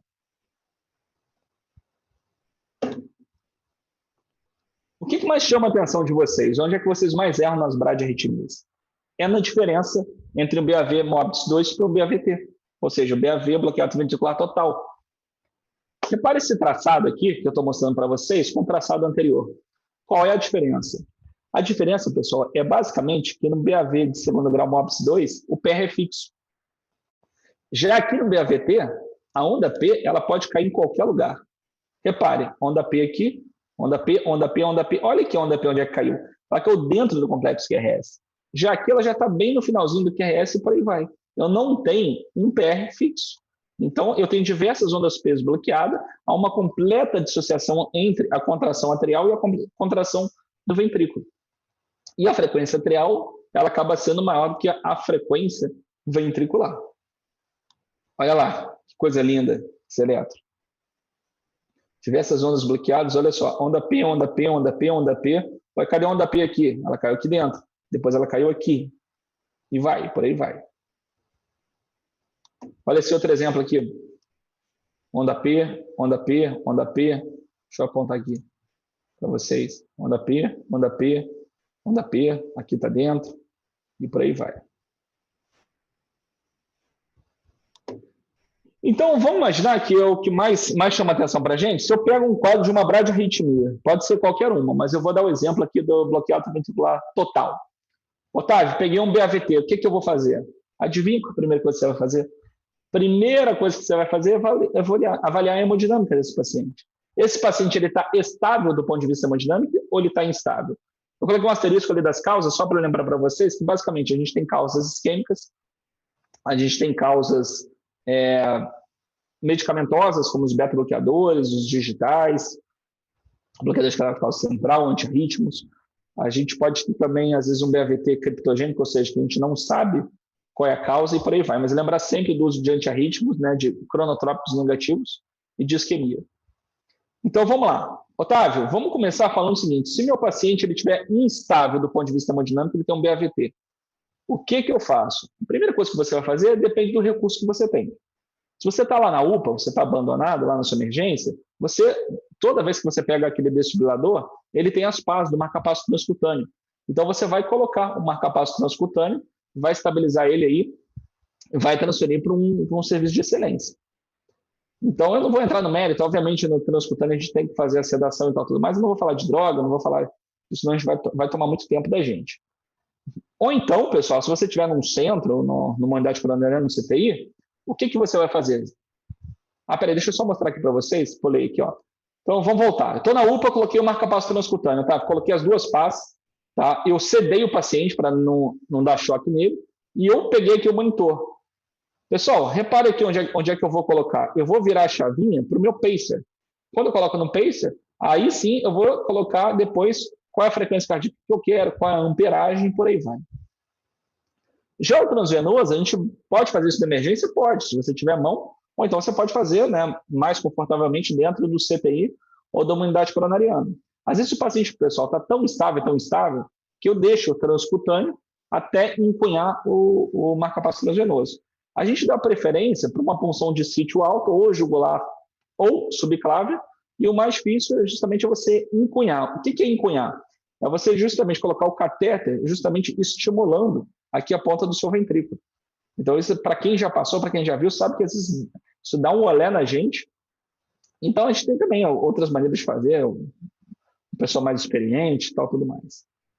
Bom, esse é só para quem nunca viu, isso aqui é uma unidade geradora do marcapasso transvenoso. Eu posso setar aqui a frequência cardíaca, a sensibilidade e output. Tá? Não vou entrar também nesse mérito, mas só para vocês visualizarem que eu posso ir guiando o meu paciente. Por aí vai. Às vezes o paciente ele chega, o pessoal na unidade coronariana, batendo a 30.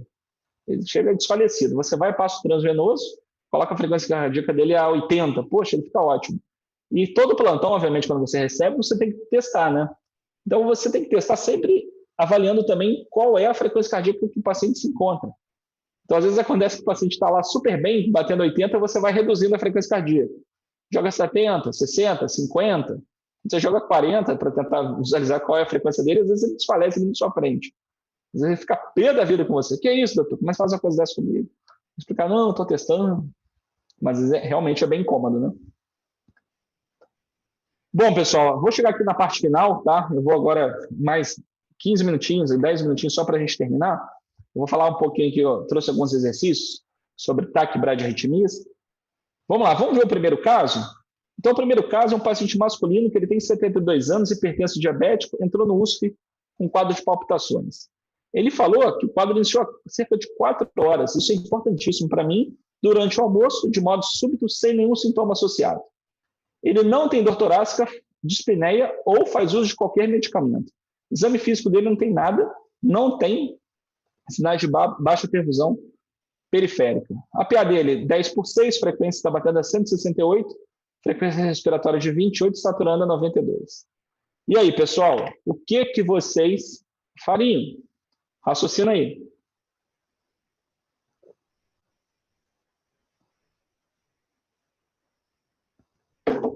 Ô, Bruno, só antes de continuar aqui, só queria avisar que a gente vai, eu falei agora com o pessoal do Jaleco, a gente vai sortear três cupons de desconto para o plano anual de 50%. Então, quem ficar até o final da aula, depois você pega o e-mail que a gente sorteia, tá bom? Então tá 50% do plano do Jaleco.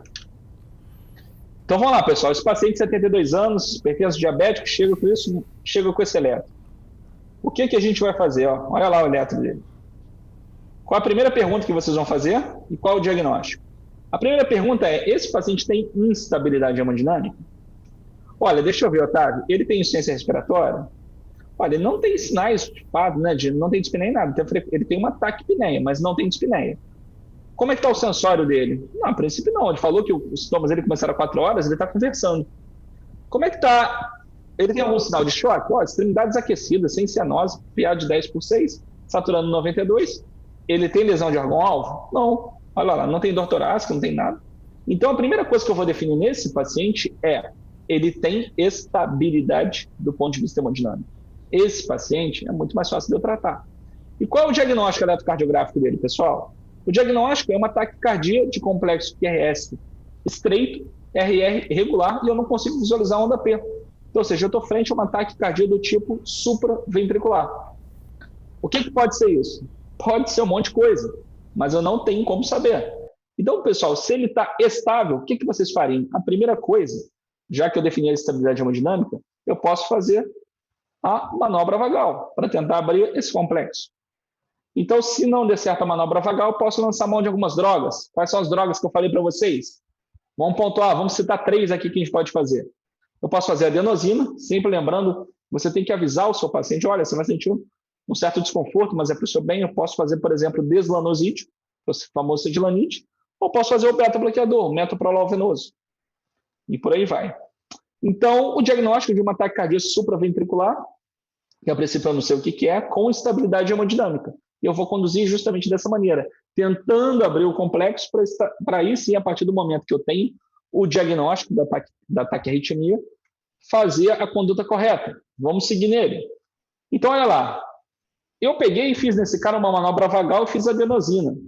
E também administrei beta-bloqueador venoso. Mas ele fez um quadro de hipotensão associado a sino de baixo débito. E ele mostrou esse eletrocardiograma. Olha lá para D2. O que vocês estão vendo em D2?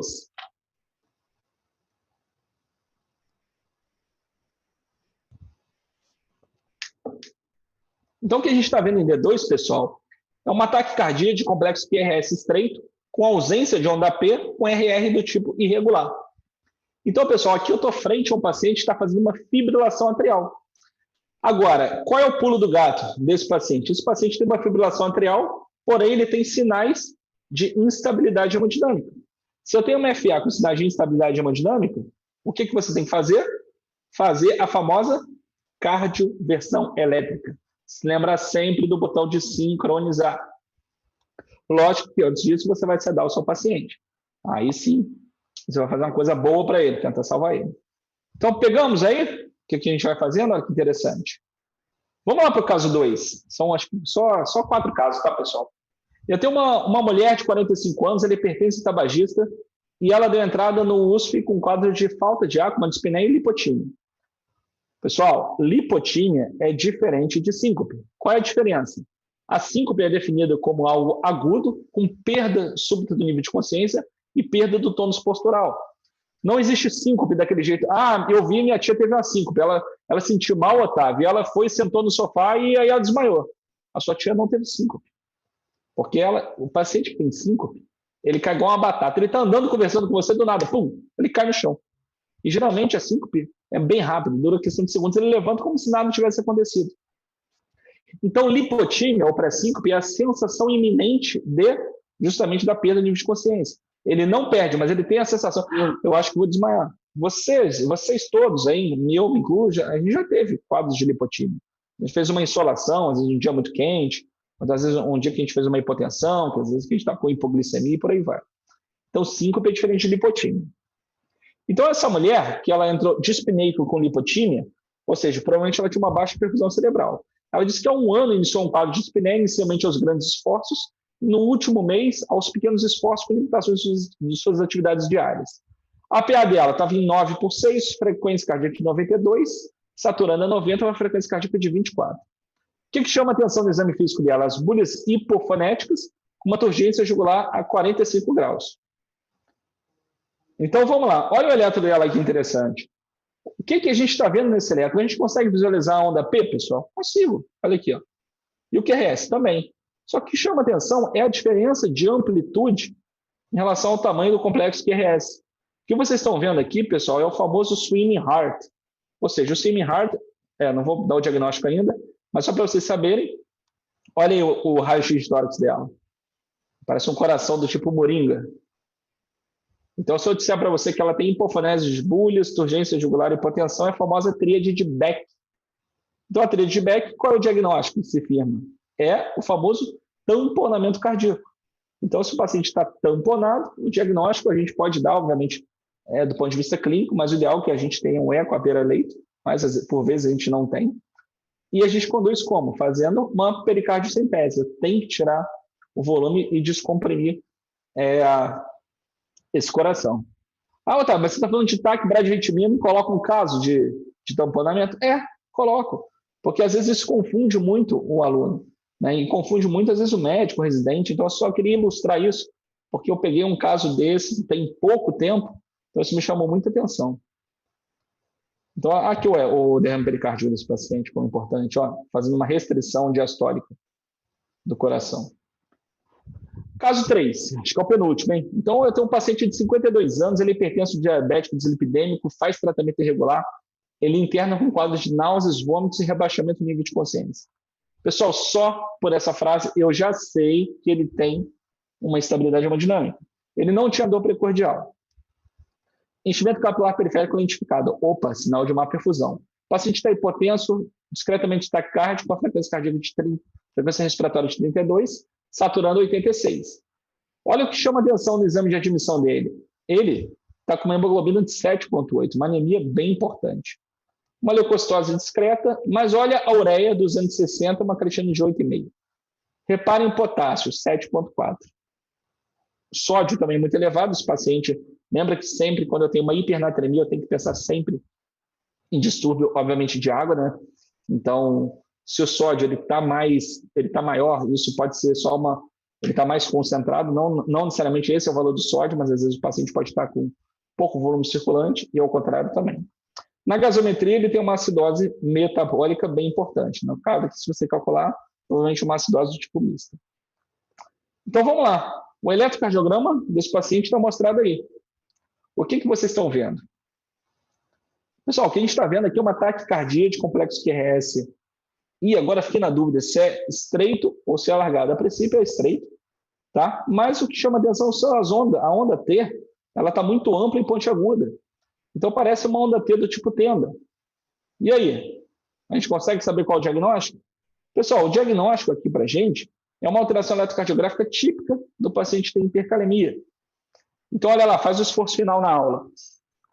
Esse paciente vai chegar para você. Esse paciente que tem hipercalemia, geralmente secundário a uma insuficiência renal crônica agudizada, mais cedo ou mais tarde vai cair no seu colo. E ele teoricamente, ele é difícil de você conduzir, mas você tem que dar esse primeiro suporte, que é importantíssimo. Então, toda vez que eu pego um paciente com uma hipercalemia, ou seja, o potássio está muito alto, a primeira coisa que você vai fazer, sabe o que é? Rodar um eletro. Para que você quer rodar um eletro? Para saber se ele tem alguma alteração eletrocardiográfica sugestiva de hipercalemia. Potássio muito alto é arritmogênico, o paciente morre. Geralmente ele degenera por uma fibrilação ventricular. Então, como é que você vai gravar os achados da hipercalemia? Você está vendo que essa onda T aqui, ela está bem ampla, está grande? Repare, se ela está bem ampla e está grande, significa o seguinte, que cabe muito potássio aqui embaixo.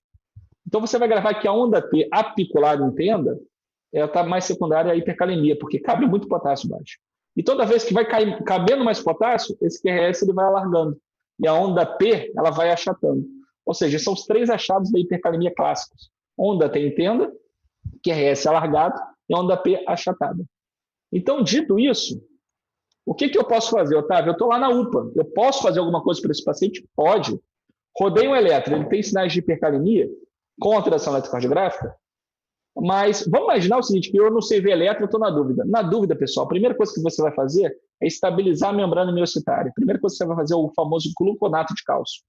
Como é que eu faço gluconato? Pode fazer em bolo. Você pega 1 ou 2 ampolas e você faz. Depois eu posso explicar direito essas posologias. O gluconato de cálcio, então, é a primeira droga a ser feito se alterações eletrocardiográficas o meu paciente tiver, frente à minha hipercalemia. Se eu tiver na dúvida, você faz também. Então, o gluconato de cálcio, ele reduz o potássio? Não reduz. Ele só estabiliza a membrana miocitária para impedir a deflagração do evento arritmogênico. Entendi. E depois, o que eu faço? Você vai tentar reduzir os níveis séricos de potássio. O que você pode fazer? Bom, são diversas coisas. Uma das coisas que você pode fazer é diurético venoso. Você pode fazer a famosa furosemida. A famosa furosemida, ela vai espolhar o potássio. Dá outro exemplo, Otávio. Beta-2 agonista, o famoso Berotec. Repare que o Berotec começa com B, então ele é um beta-2 agonista. Ele consegue espolhar o potássio também. O que mais eu posso fazer? Olha, pessoal, a coisa mais fácil que você pode fazer também é a glicoinsulinoterapia. Lembra vocês que a glicoinsulina, por que a gente fala assim, glicoinsulinoterapia, esse nome é tão difícil? Imagina você que não é diabético, está com potássio alto. Faço insulina em você. Eu posso até resolver o seu potássio, mas a sua glicose vai lá no pé. Então, toda vez que eu vou fazer insulina para um paciente que está hipercalêmico, ele não é diabético, eu tenho que dar glicose, porque toda vez que eu faço insulina, eu vou carregar a glicose para dentro da célula, assim como o potássio. Certo? Então, na verdade, a glicoinsulinoterapia ela faz o que a gente chama de redistribuição. Ele não expolia, só que ele é mais rápido. Como é que você faz, Otávio, na sua prática? Olha, eu geralmente pego 10 unidades de insulina regular e pego 10 ampolas de glicose hipertônica a 50%. Então, eu coloco aí para rodar em meia hora, 40 minutos. E depois eu rodo o eletro e vou avaliando o potássio desse paciente. Então, a glicoinsulinoterapia faz a redistribuição. O que mais você pode fazer? Olha, você pode fazer o quelante. Mas só que o quelante, ele acaba demorando muito tempo para fazer efeito. E se isso for refratário, tá? O que você faz? Aí eu tenho que dialisar o paciente. Então, olha, uma das indicações de hemodiálise de urgência num paciente, sabe o que é? Hipercalemia refratária ao tratamento convencional. Então, eu vou repetir aqui para vocês, isso é importante, se tiver uma canetinha, anota. Paciente com hipercalemia, chegou no pronto-socorro, o que você vai fazer? Primeira coisa, eletro. Fiz eletro. Otávio, eu não tenho certeza se ele tem alteração eletrocardiográfica sugestiva de hipercalemia, que são elas, 3. Achatamento da onda T. Onda T, entenda, ou apiculada, complexo QRS alargado. Então, estou na dúvida. Primeira coisa que você vai fazer, gluconato de cálcio. O gluconato reduz os níveis de potássio? Não. Ele estabiliza a membrana miocitária. Tá, e agora eu quero diminuir o potássio. O que eu faço, Otávio? 4 alternativas. Diurético, venoso. Posso fazer beta-2 agonista, posso fazer glicoinsulinoterapia. Posso fazer o quelante também, mais tardio. E por último, se for refratário, faço a hemodiálise. É assim que você vai tratar um paciente com alterações eletrocardiográficas frente a um quadro de hipercalemia. Aqui só para vocês verem, né, algumas alterações clássicas da hipercalemia no complexo QRS, né, que a gente vai sempre alargando, a onda T vai ficando mais apiculada. Olha o potássio de 9, como é que você tem um QRS muito mais alargado, por aí vai. Agora, olha o que aconteceu. Esse paciente, eu tentei fazer todas essas manobras, mas ele evolui com um quadro de parada cardiorrespiratória. E quando eu rodei um eletro, pessoal, estava esse ritmo. Que ritmo é esse? O que vocês fariam?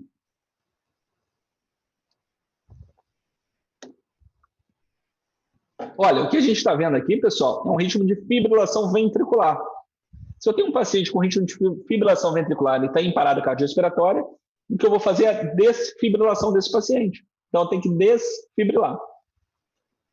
E, claro, toda vez, pessoal, imagina o seguinte, você reconheceu esse ritmo. Você pediu ajuda para um colega que ele vai pegar o desfibrilador. Você começa a massagear.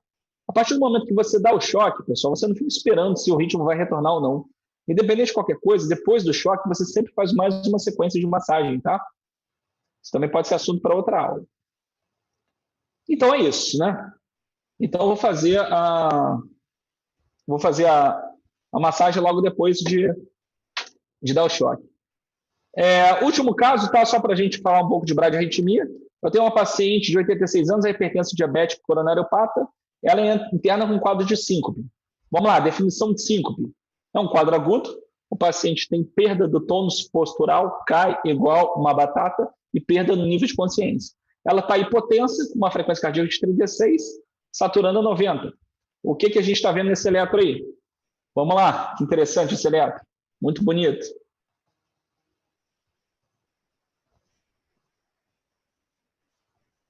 Olha, o que a gente está vendo nesse eletro, pessoal, é que a onda P, ela vai se afastando. Repare, como ela vai se afastando, até ter uma onda P bloqueada. Mas repare, em todo complexo, eu tenho uma onda P bloqueada aqui. Isso, então, Otávio, está me confundindo. Você disse que se o PR não é fixo, você disse que se o PR é fixo, eu posso estar frente a um BAV de primeiro grau ou então um óbitos 2 com uma onda P bloqueada. Mas aqui eu estou notando que o meu espaço PR está aumentando. Só que repare que essa confusão toda é gerada porque você não está contando a frequência da onda P. Olha só, se você jogar aqui e medir essa distância da onda P, ela sempre vai ser igual. Ou seja, ela está caindo em qualquer lugar. O que a gente está vendo aqui, olha, está vendo a onda P aqui? Ela está caindo aqui dentro, depois aqui, depois aqui. A gente está frente a um PAVT. Ou seja, há uma completa dissociação entre o átrio e o ventrículo. Então, o que eu vou fazer? Se o paciente tem instabilidade, eu estou lá na UPA, a primeira coisa que eu vou fazer é colocar o marca-passo transcutâneo. Então, vou sedar esse paciente, coloco o marca-passo transcutâneo, vou ajustando a amperagem e a frequência cardíaca. Depois vou tentar transferir ele, se eu tiver um marca-passo transvenoso, aí sim eu vou pulsionar, vou tentar encunhar. E depois, pessoal, esse paciente, né, dependendo do grau de evolução, eu tenho que deixar ele com marca-passo definitivo. Importante dizer o seguinte também, que acho que eu pulei na parte da bradiarritmia, só para finalizar, é que em grande parte das vezes, os pacientes que são mais idosos, coronariopatas, eles tomam um cronotrópico negativo. Vou dar um exemplo, ele toma um atenolol da vida. E o paciente chega com BAVT. Quando ele chega com BAVT e está estável, geralmente a gente deixa ele quietinho na cama e espera se o efeito, se esse paciente realmente vai espoliar, vai acabar a metabolização desse medicamento, do atenolol. E, de repente, quando o atenolol sai de circulação, ele acaba restaurando o ritmo. Então, eu deixo ele sem beta-bloqueador. Agora, nesse paciente que faz o evento arritmogênico, precisa de marca-passo e tudo mais, é porque realmente a causa, ele teve instabilidade e depois a causa, obviamente, não foi passageira, não foi transitória. Então, no paciente que está estável e tem um BAVT, eu espero um pouquinho, eu mantenho ele internado e deixo ele 5 a 7 dias para ver se o ritmo restaura. Se restaurar, obviamente, depois eu vou ter que colocar um marca-passo definitivo nele. Pessoal, então a gente chega ao fim, tá, dessa aula. Eu sei que é uma aula extensa, uma aula às vezes um pouco mais pesada para uma terça-feira à noite. Eu tentei colocar nada de artigo aqui, só a parte mais prática. Eu gosto mais dessa parte, de uma parte que a gente tenta lidar mais com a prática, mas não tem jeito, né? Se a gente não falar da teoria, a gente não consegue aliar as duas coisas. Eu vou ficar online aqui e vou dar uma olhada nas perguntas de vocês, que vocês tiverem aí. Pode perguntar lá no chat do YouTube, que o Bruno também vai me passar. De qualquer maneira, eu queria agradecer muito o convite da Liga de Terapia Intensiva. Eu queria lembrar que na semana que vem eu vou fazer uma aula de dor torácica também. Espero todos vocês aqui novamente, tá bom? Obrigado. Bruno, com você. Otávio, a gente que agradece muito você ter topado essa aula com a gente, fazendo um negócio diferente para não parar nossas atividades até durante a quarentena. A aula é excelente, tá todo mundo elogiando demais aqui. Até o Felipe que tá fazendo mestrado em reumatologia agora, Que eu Ah, mandei o link pra ele, ele também vai dar uma aula aqui pra Liga, ele assistiu, falou que gostou muito da aula, mandou te dar os parabéns. Depois você dá uma lida nos comentários, todo mundo não vou agradecendo ler muito, sim. elogiando. Algumas dúvidas até então. Se o pessoal tiver dúvida, pode ir mandando aí também. Uma dúvida até então que você já até tinha respondido, da Amanda lá em cima, que respondeu durante a aula, que ela tinha perguntado então se a dor torácica, no caso, ia entrar como lesão de órgão-alvo naquelas perguntinhas. O que? Fala de novo pra mim, Bruno. Se o... Ela tinha perguntado se a dor precordial é considerado sinal de Sim. instabilidade hemodinâmica, se ela entraria em lesão de órgão-alvo, mas logo depois você já respondeu e confirmou Ah, que sim, sim. Isso, aliás, o Bruno, só quero reiterar que isso é o que as pessoas mais erram, tá, em relação a sinais de instabilidade hemodinâmica, a dor torácica. Então, deixa eu só dar um exemplo, aproveitar esse gancho aí. Um paciente que ele chega com uma fibrilação atrial, ele está batendo a 150, e chega com dor torácica, por exemplo, e eu presumivelmente eu não sei o que está vendo, mas eu posso inferir que pode ser uma síndrome coronária aguda, esse paciente tem que fazer cardioversão médica, independente se ele tem sinais de choque, insuficiência respiratória ou rebaixamento do nível de consciência. Isso cai a rodo no ACLS. Tio, a Larissa Calisto agradeceu pela palestra, falou se você podia falar um pouco sobre QT longo. Opa, síndrome de QT longa é interessante, hein? Eu creio que a Larissa Calisto tenha citado esse tópico por conta, basicamente, aí da hidroxicloroquina, né, que a gente está vendo isso. Bom, deixa eu falar basicamente sobre a síndrome de QT longo. A síndrome de QT longo, ela pode ser, vamos dizer assim, induzida, pode ser secundária ao medicamento, que é o mais comum, ou então ela pode ser secundária, às vezes é uma canaliculopatia. Então, a síndrome de QT longo, ela pode ser hereditária, pode ser genética e pode ser causa de morte súbita. Então, toda vez que a gente calcula toda vez que a gente pega um paciente e a gente visualiza que o QT está largado, é importante que a gente calcule e monitore isso. E a gente pode também fazer alguns estudos genéticos. Mas eu não sei se é o mérito da questão aí da Larissa. Larissa, hidroxicloroquina pode sim causar síndrome de QT longo, assim como a azitromicina. Mas a incidência é muito baixa. A gente não sabe ainda, por exemplo, se a associação, o sinergismo dessas duas drogas podem ampliar mais ainda a incidência desse tipo de arritmia.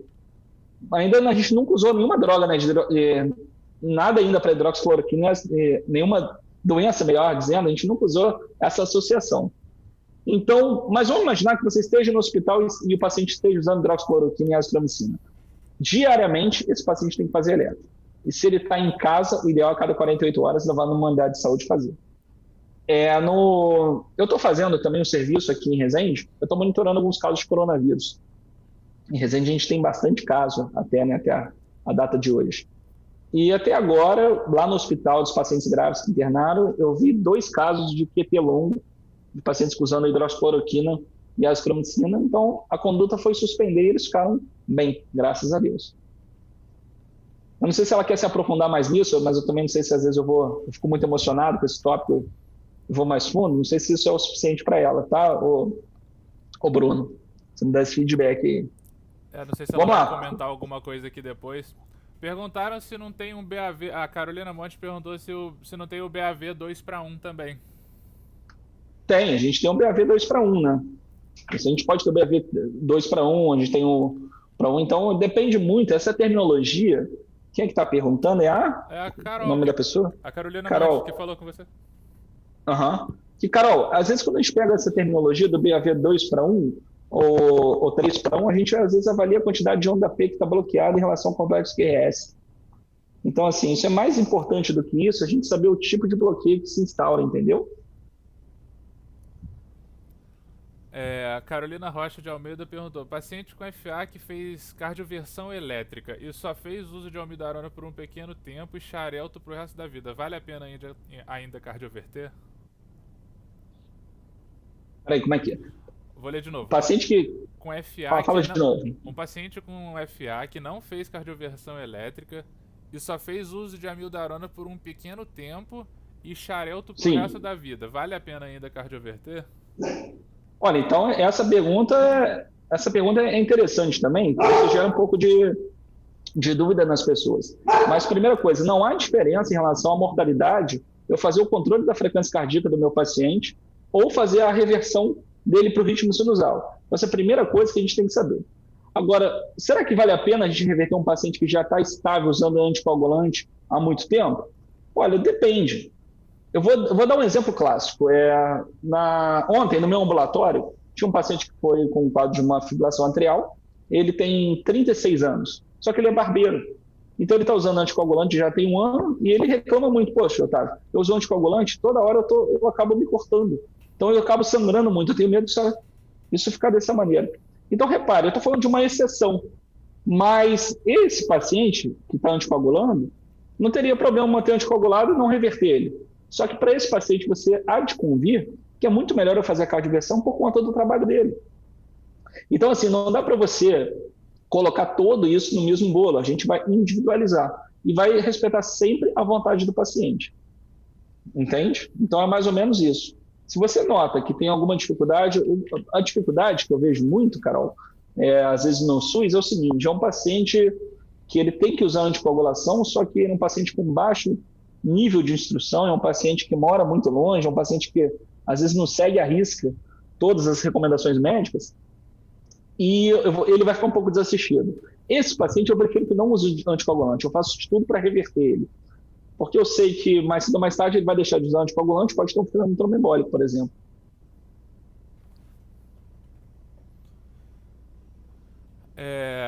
A Amanda Santos fez duas perguntas. A primeira é que ela perguntou se antes de colocar o marcapasso transcutâneo pode tentar dar atropina? Opa, Amanda, essa pergunta é boa, né? Então é o seguinte, Amanda, o paciente que faz uma bradiarritmia, e a gente sabe que pode ser transitória e não por doença no nosso sinusal, ela pode sim responder à atropina. A gente pode sim fazer. Mas eu estou falando daquelas coisas, daquele caso mais estrutural. Se o paciente tem um BAVT, por exemplo, por conta de uma isquemia da artéria nosso sinusal, não adianta você fazer atropina. Então, repare, se estrutural for, né, se for por distúrbio de condução elétrica, a atropina não vai fazer efeito. Lembra vocês também, pessoal, só uma curiosidade, a atropina é muito utilizada na intoxicação por chumbinho, tá? A gente faz também. Ela perguntou também se sedação antes da cardioversão é suficiente ou se precisa fazer analgesia também. Então, porque a sedação já inclui analgesia, não sei se eu fui muito claro com isso, mas tem que fazer sim analgesia e sedação. Então, geralmente eu faço o hipnótico e eu particularmente gosto de fazer etomidato, fentanil, às vezes eu faço um cheirinho de midazolam e fentanil. Eu dou preferência sempre para aquelas que a gente pode também reverter, né? Então, toda vez que você vai fazer um cenário de intubação, um cenário de cardioversão, qualquer outra coisa, Bruno, o ideal é que você monte o circo, deixe tudo preparado. Então, eu coloco lá, por exemplo, fentanil, midazolam, mas eu sempre vou deixar os reversores ali, para depois que eu fizer, por exemplo, o meu procedimento, eu acabo revertendo, fazendo antídoto. Então, sim, tem que fazer, Amanda, tem que sedar. Então, o paciente sente dor.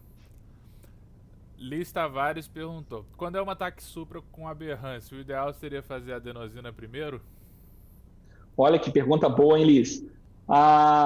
Numa taquicardia supraventricular que tem uma condução aberrante, né, primeiro que às vezes é difícil você diagnosticar isso, né, você pode até presumir, mas a adenosina pode ser utilizada e ela sim é a primeira escolha.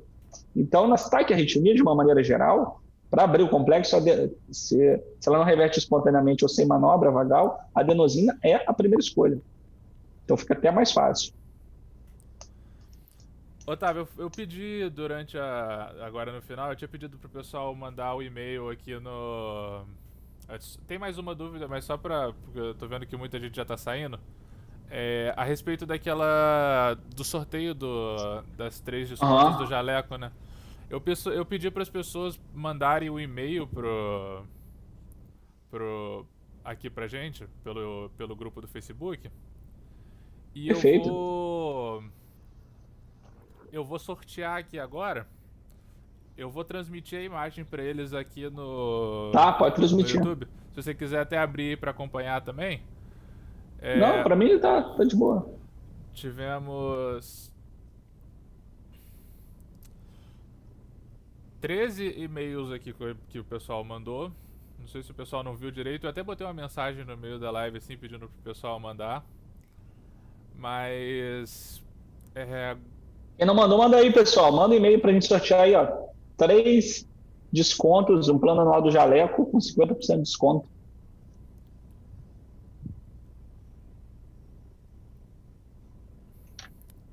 Então, Bruno, oi. e aí? Então você vai jogar sua tela aí? Eu posso encerrar e como é que eu faço? Não, eu ia até deixar aqui só pra ficar registrado aqui o sorteio também. E aí depois eu te envio esses e-mails, né? Beleza, envia sim. Só mais uma última Então tá dúvida, bom. então.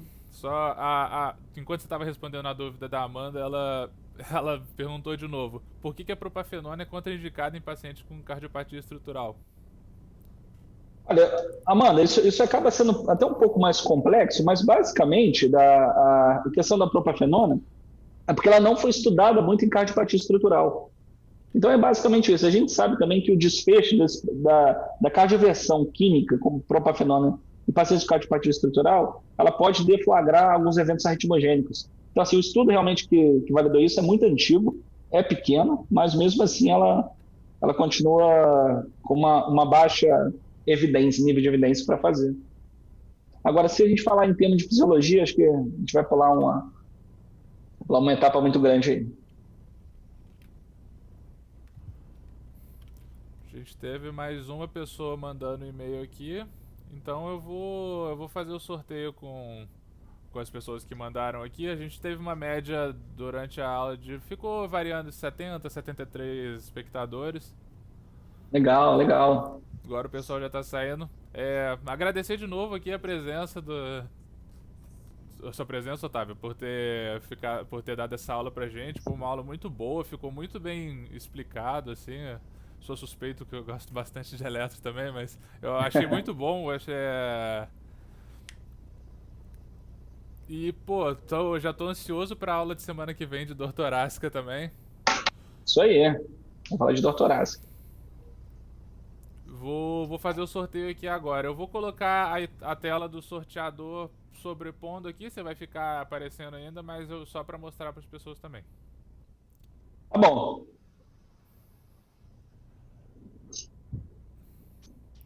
Aqui, os e-mails de quem me mandou.